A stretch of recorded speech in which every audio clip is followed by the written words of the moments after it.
to have so many people here for this particular book. That thrills me. My name is Charlotte Gellick, and I'm chair of the Creative Writing Department at Austin Community College. So I am a peer of Prudence's and also a friend. And I know this work pretty well, and I'm excited for all of us to get to hear it and to experience what she does in the work. But first, we need to say thank you to Malvern Books, which is this awesome book space here.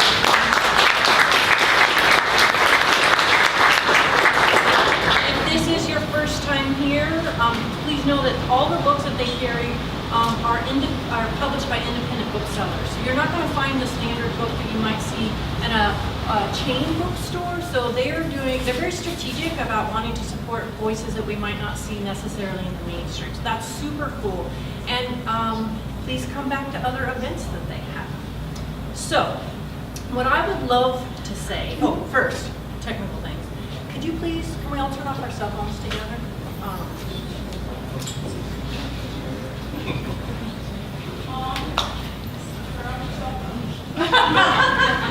Yeah, you want me to tell you what she said?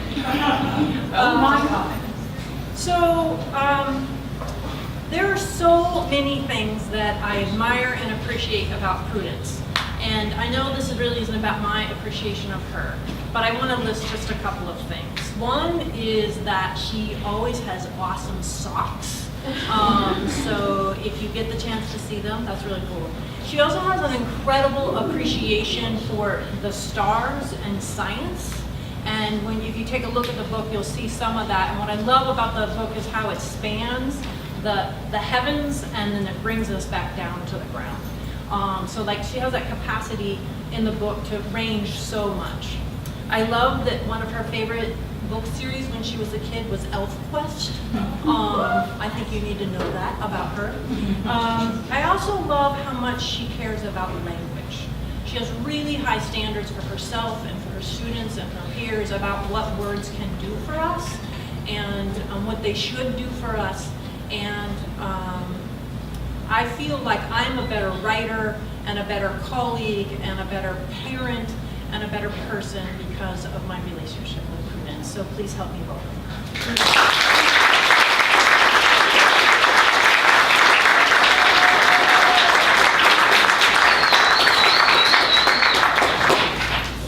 Thank you all for coming out. So, I feel like I should probably tell you guys a little bit about my process because it's not a very good process as a poet. I normally get a couple of lines in my head, I let them run around for a while, they pick fights with each other, they knock each other down, and I see if other lines will then come and play with them, and once enough of them have played together well, I sit down to write a poem, which means I wait until the poem's almost completely done. I don't think it's a very good process because that means that when I go to work, I start working on people's papers, I help out colleagues, my family, then poems disappear, lines go away. And so when people say, why did it take so long? Well, it's because the things in my brain just don't play well together. When I sat down to make this chapbook, I knew I wanted to make a chapbook and it worked in the same way. I let the poems kind of play together to see if they liked each other. And I had a couple of readers, and those readers looked at the poems and said a few were fighting far too much and they had to be moved around. But for the most part, what I put together was an homage to family, and homage to my father more specifically. And I just hadn't realized I wanted to do that or that I needed to do that. So before I read these poems that I want to share tonight, I actually want to share a piece that I wrote a few years ago in a class because I think it's important that you know something about the land, that you understand the layers of dirt that you're about to hear. The assignment was to write about who we are, and I remember the first time I got the assignment in Charlotte's class, I kept thinking, well, I am a woman, I am black, I am a teacher. But then I realized I should use my words, so here's the piece I came up with. I am from gamblers and farmers, all workers for the Department of Wishful Thinking. I am from fools who wait where the Trinity crosses the Lord, for the waters to rise, to clean the land, to start anew, again and again. I'm from white, black men in chinos and fedoras, from women in thin dresses holding children in their hands like green beans and baskets in their sunny arms. I am from Big Boy and Shubita, from Banks and Greeley, from a family with an Uncle Sostan and an Uncle Black who was not. I'm from Roxy and Fanny, from Vesta and Josephine. I'm from Sugardoll and Pally Valley, Titta and Tamp. I'm from people who rename things like Adam reporting for his second day of work. I'm from heavy brows and long bones, from red hair and weak eyes. I'm from long braids and woven blankets, from high foreheads and steady hands. I'm from the click of dominoes and the dust of chicken coops, from the cut of corn stalks and the sweet smell of pigsties. I'm from the swamplands, from air you must swallow. I'm from scarred sky and fat clouds, from mud and water and blood. I'm from the land that fed them, that tore at them, that kills them, us, me, and anyone who will come from me. I'm from broken promises Willie made to be. Like the tease of a storm on the horizon of land long cracked and peeling, I am the reminder of what was not.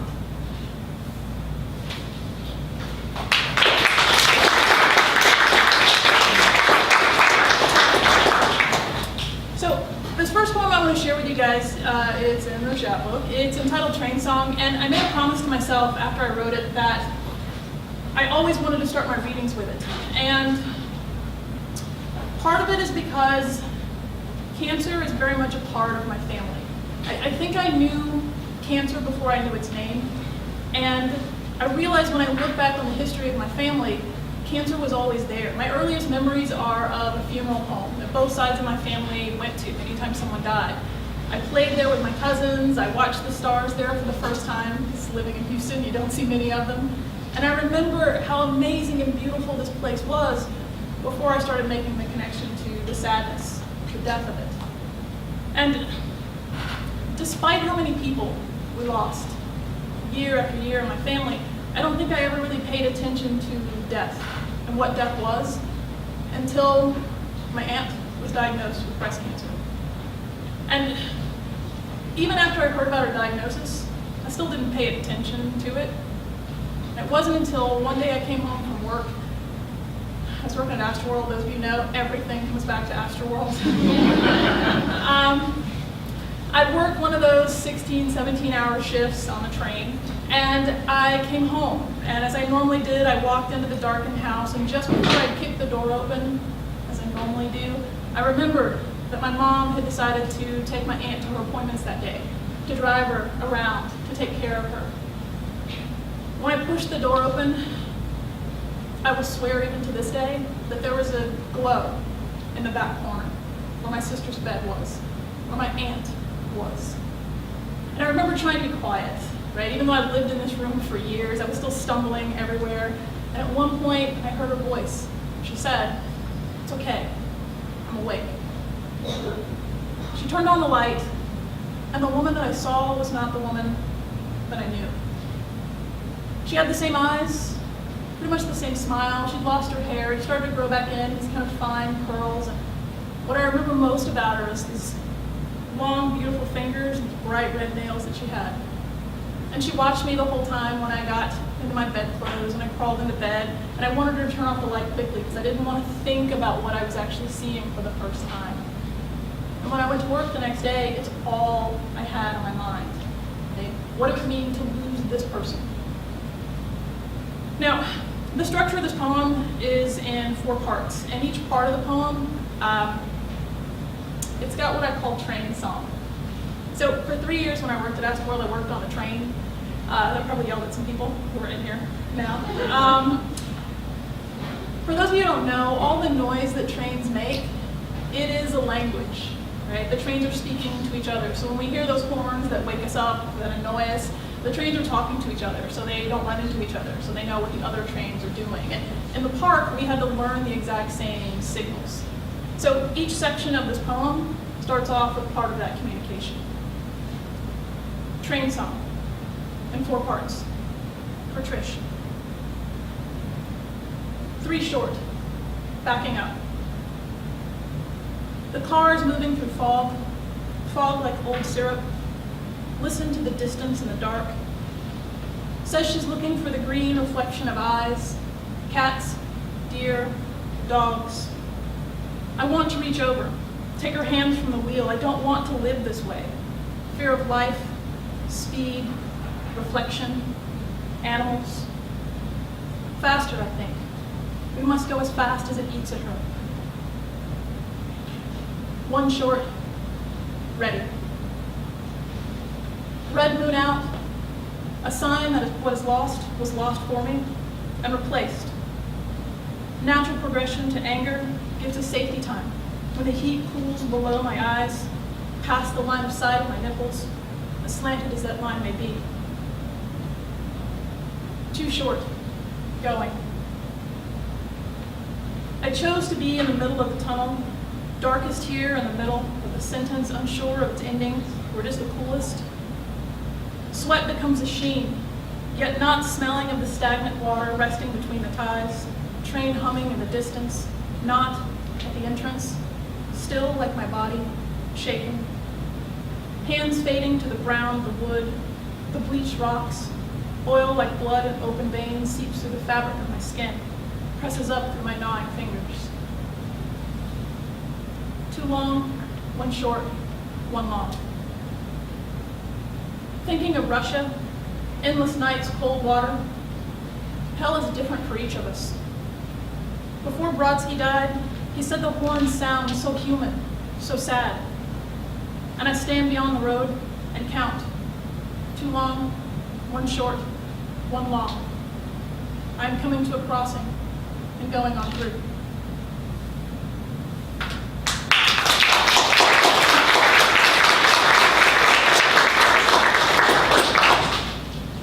So, were my dad here, his birthday was yesterday.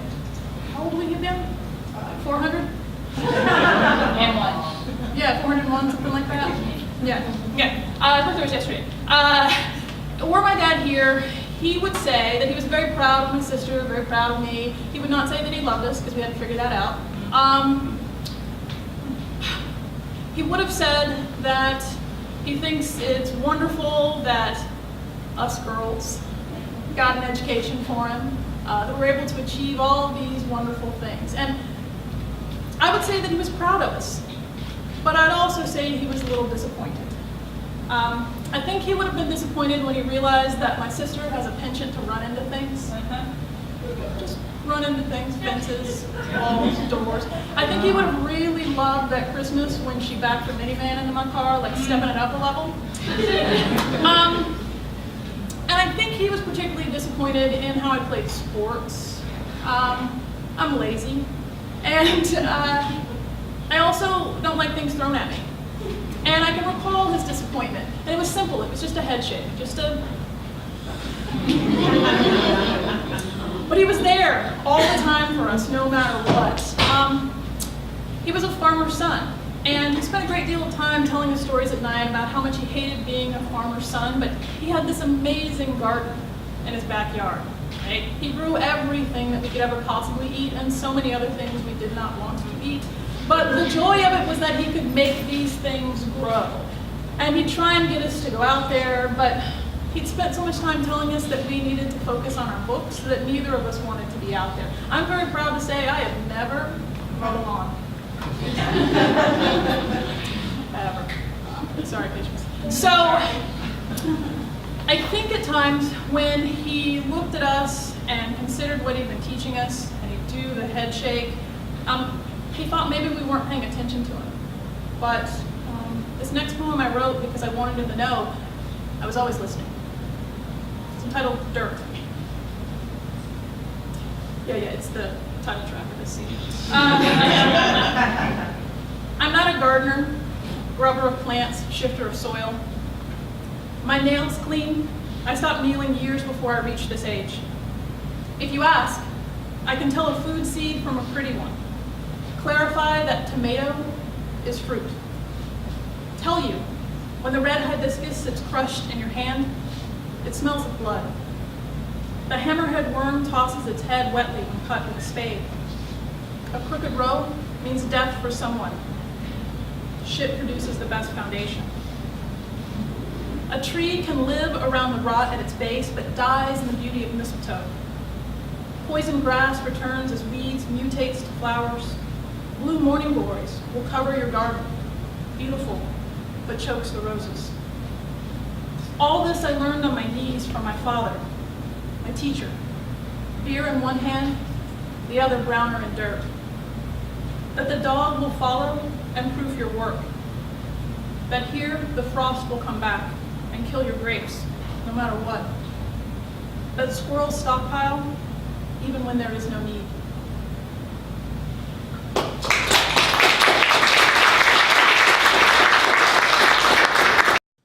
So this is not to say that I did not try to farm, sort of. I bought 2 houses, and the first one had a really big yard, and I remember Dad walking out with me once, and he just started laughing, and I said, "What's up with you, old man?" And he goes, "What the hell are you gonna do with all this?" And I had no idea. And again, I never touched it. And when I got the second house, I thought, well, surely I will go out there, I will take care of the yard, I'll grow some amazing roses and hibiscus, and I dreaded it every single day. And I recall this one day, I went outside watering my yard because I had a fairly militant homeowners association that required green grass in the middle of this drought. And my neighbor, oh so sweet and polite, walked over and asked, "How are things going on your plantation today?"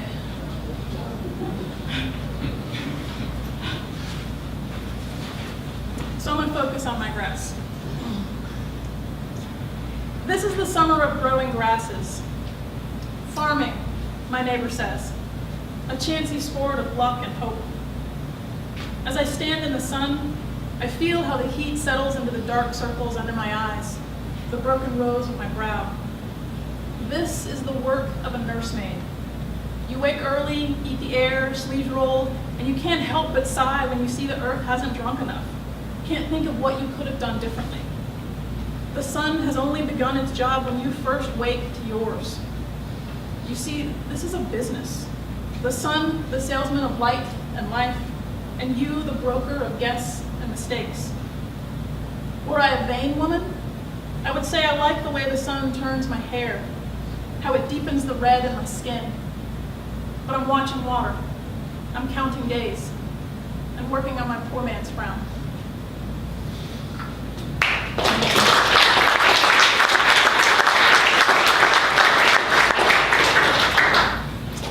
So all that, my mom said that I don't write any poems about her. And I don't know why she'd want me to write poems about her, because everybody dies in my poems. Like, that's what happens, people die. If you show up in a poem and you're really excited about it, don't see it, because at some point you're gonna die in that poem. So I don't know why she wants me in poems. But when I sat down to write this poem, there was an idea of having that voice in your life, the one who watches out for you, the one who nurtures you. And so I guess this is probably the closest that I have to a mom poem. It's entitled Agency. Almost didn't make it home last night. I sat at the new table thinking what it could be that held me here. You would say gravity, but it must be something stronger. And I thought on that for a bit, finally getting up to work my legs to the equation, back and forth, in a line that would never be straight. But the hitch in my left leg always interrupted the thoughts. Outside, I knew there was the kind of sky that could take me in, hold me, twirl me like a dancer, the color of what my little girl ideas once were. But now the minty black holds a little less than half. If you ask this body, it's far too much. I still had to walk under the sky to get home, the color molding to my shoulders, the pressure bending any joint that wished to be bent. Mama, is it enough that my dreams come to me in white with an outline of gray? What I dreamt the night before doesn't matter, but I remember fading into the threads of my sheets, seeking the smell of this one body and the fibers, scenting my body as only a stranger would, or a man. When the sky shifted to a light, I felt my body rise from the inside, only to fall over the right edge. That's the side I sleep on, you understand, to keep my loving hand free. Mama, I don't know what happens at night. The sounds of misplaced vents and replaced pipes makes a hiss like you made when I was younger. Only this goes on and on. The voices of the children downstairs, that's how I know when to start breathing again. That's the part that doesn't make sense. That rising and falling under slatted light was easier than this. In the middle of the day, between listening and hearing, I wonder if I really do it. Or do I move my mouth, my nose, my chest to make it all go on? Mama, can I repeat what echoes in my head? I'm tired. This body's all wrong for me.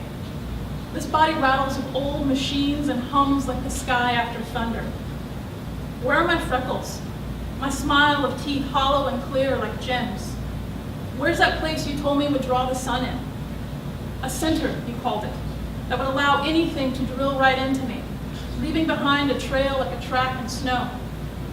I need to know because it's open, and the wind moves through it and leaves nothing behind. These feet couldn't make the journey I'd planned. Somewhere I could find huge spaces of water and keep on walking right in. I had a plan that if I could see the sky with a different angle of light, something else could take me in. But these feet, with these sharp ankles and their brittle blade bones, could only bring me here like pigeons or cats. They know all the turns and stretches, and they knew just where to stop in the kitchen by the stove.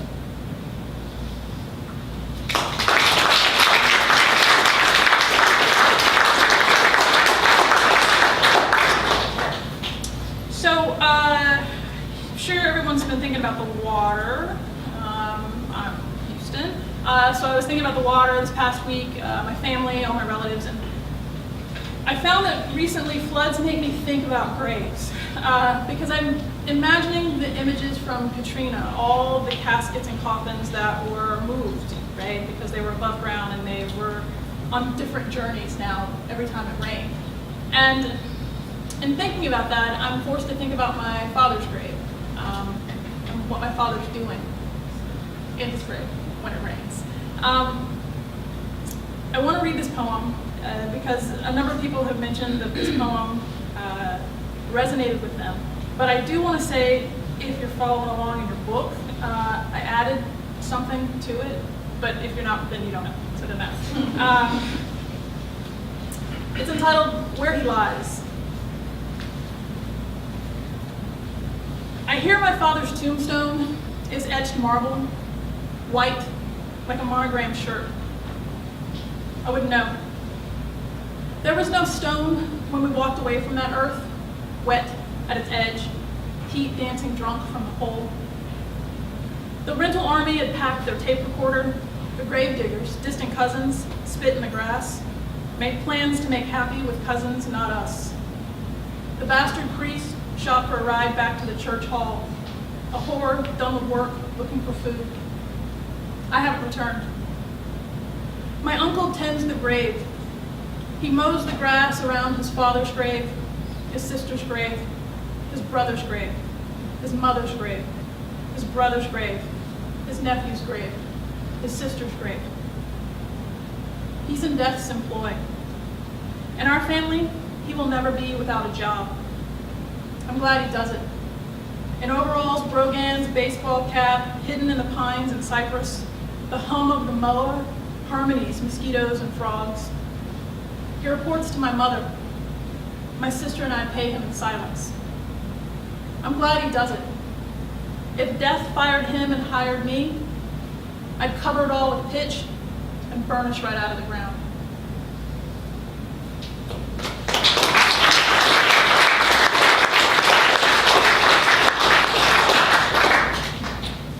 So I got a lot of things from my dad. My frame, my height, my smile, my walk, my not necessarily pleasant attitude all the time. Just saying, when you want to know, why did you do that? It's his fault. I also received his love of alcohol. And what I noticed about my dad when he drank, as most people would have noticed, is that he got really, really chatty. Maybe more than you ever wanted to hear, right? I feel like if there is an afterlife, My father's job is in hell. Hear me out, hear me out, hear me out. I think his job is to like take the escalator down, and he sits in a room, and some poor soul has to come into the room, and then he just starts talking.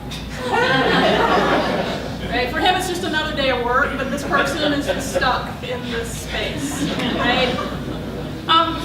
For me, when I drink, I guess I become contemplative. I spend more time watching, and oftentimes when people talk about the way I drank, they use a lot of negative words, but for me, a bar was a place of good.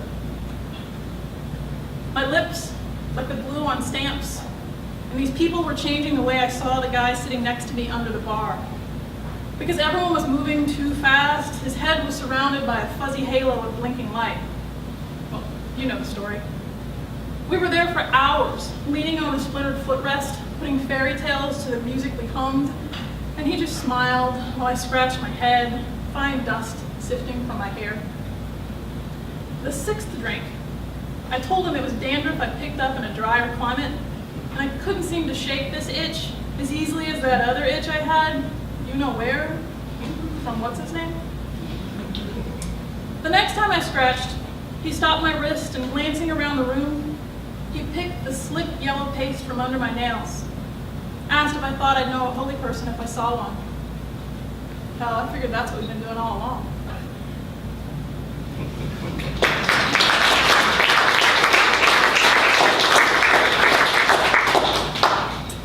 And I want to read this one because this was the other one that people said seemed to strike them. Although normally they said it's because they totally recognized me in this poem, and I don't know if that's a good thing or not.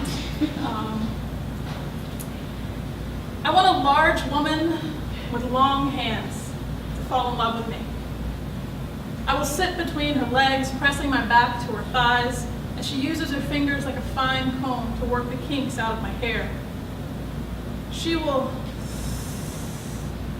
the whole time, as my head is slowly tugged back,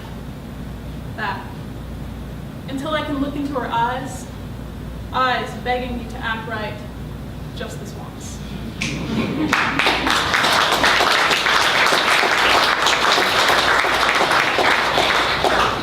Okay, so I have this last poem that I want to share with you. It's not in the work. It's kind of like a teaser trailer for what I've been working on.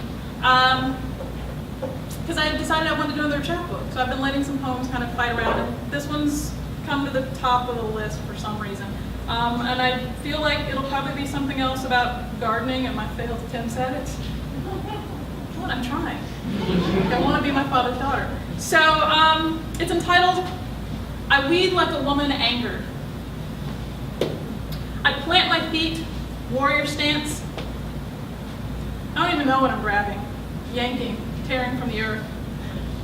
I didn't plant this bed. Anyone looking at it can tell it was laid by a man.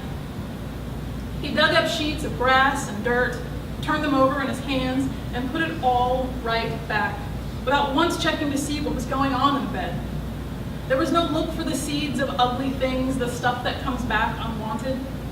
He placed the new plants, fresh shoots green with life in that dirt, and stood back to watch his work. Stood back and walked away. He promised to water, to feed, to take out anything that would only hurt the life there. Promised and walked away. So here I am in the sun, hunched like an old maid, getting out the things he overlooked, the things he can't be bothered to notice. Anything with spines scares me. The bees deter me. Until they go about their business elsewhere, I am frozen. The garden gnome among the green.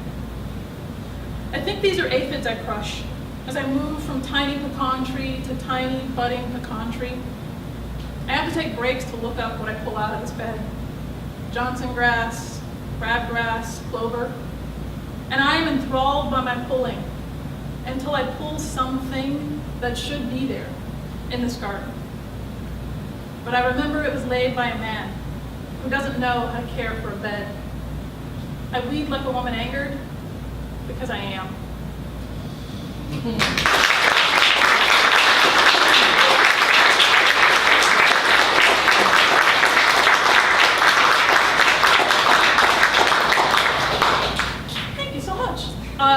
Q&A, questions, anyone?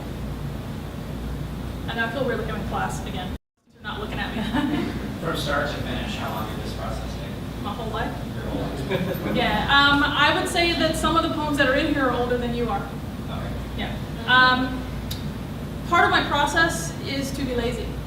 I'm not as productive as I should be. So I'll send poems out and then I don't send things out, and I send stuff out and I don't send things out. And I think the thing that sent me to do Dirt was that I was hearing other people were more motivated than I was in terms of getting their work out there. And I wanted to make sure that I wasn't missing opportunities. What's up, Mom? How did you, who told you that I discussed the fact that you didn't write poems about me? You said it, dear. I'm sorry? You said it. When did I say to you?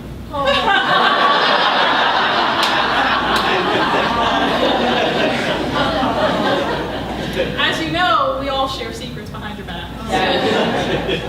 Yes. Yeah. Hey, don't push me. Yeah. Sorry, Mom. Sorry. Anything else? Any other questions? Do you have a favorite poem in the collection? Do I have a favorite poem in the collection? I don't know. I think knowing what they all do, I think I love them all the same. But yeah, actually, I think I do, but I didn't read it. Okay. Well, I'm just saying, I didn't read it. And I think I didn't read it because we've had so much rain, and it's about dry land. It focuses on kind of the absence of it. And coming from Houston, I spent 4 years in Albuquerque, where there's like no water. And I was very intrigued by the contrast of it. And so most of my life now, I'm very focused on those times when there's no water. I'm drawn to those times, and I watch how other people react to those times. So now that we've had so much water, I think I stepped away from it because it sounds strange for me to talk about that when everyone else is thinking about that. But it's entitled Human Geography. We're stretched across borders. Parched, we gape for each other. What words we remember are lost in the static of the air. What we have forgotten is weather. I am cracked and weighted. We search for song, for water to rise and drown, but are borne down by my weight. We hope you recover your voice, but droughted, you don't even know the clouds, though they hang above us. We can only point into their blank bellies like cavern tapping into the smooth, black above the blue. Mouths open. I know they hold no relief, yet somehow, yesterday, we did remember wind. Devils and tumbles hugged us and spun us so. The black above and the wordless words within are only as important as the skin we hold softly to our bones.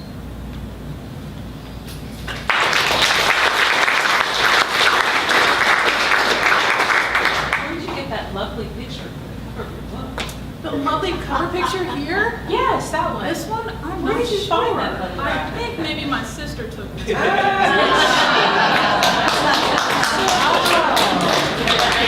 Oh, but it's also from the church. Yes, it's,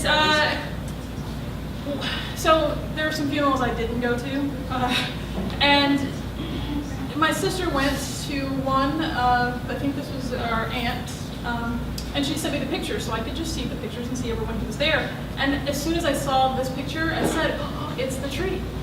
Like, it's the tree next to the church that our family goes to for all of these funerals. And it's been this way for as many decades as I've been on the planet.